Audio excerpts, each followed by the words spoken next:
Conservative commentator Kristin Tate, attorney Emily Compagno, and Democratic strategist Jessica Tarlov joins us. Thank you all for being here. Let me go to Emily first because I want to get to the legal side of this. Emily, what is out there? I mean, should Facebook be doing more? Should any social media company be doing more to stop this kind of content, including people being killed, posted online?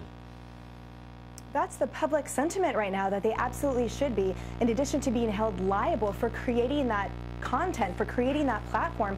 But you could argue that, look, Facebook, first of all, says we recognize it's a serious responsibility, and we have dedicated staff to moderating these videos, but it's simply an ephemeral quality. You can't have a dedicated staff with a process that relies on users to tag and report these videos and think that every video is going to be pulled down with, for example, within 8 minutes. It just simply is unfathomable. And you have to note, too, that these laws are not equipped at this moment to handle this kind of live broadcast of certain crimes.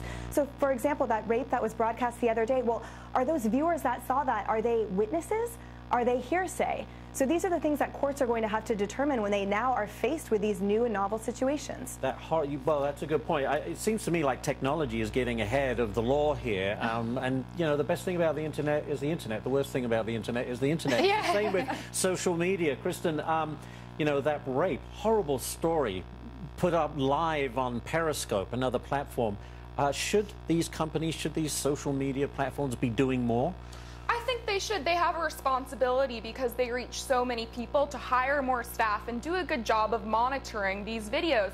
It's very hard to monitor these videos, though, because you have to literally watch them. You know, when you're monitoring things like articles, you can look at the titles and see what it is, but with the video, you're stuck watching it. But hey, I mean, Facebook and Twitter have done a much better job at monitoring conservatives and taking their content offline. Maybe they need to redirect their resources. Doesn't it? We could put a murder on there or a rape on Periscope, but in Facebook's case, they block conservative voices. Jessica, let me go to you.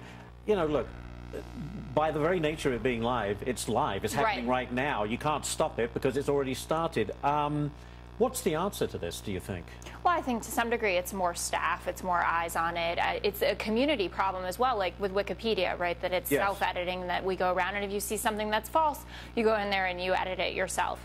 And I think that the users, we have a responsibility. I take your point about conservatives being more closely monitored, but in defense of these companies, for instance, we were just talking before, I have a friend who works with YouTube and with the counter-terror unit there, and sometimes they can have up to 800 hours of footage uploaded every minute.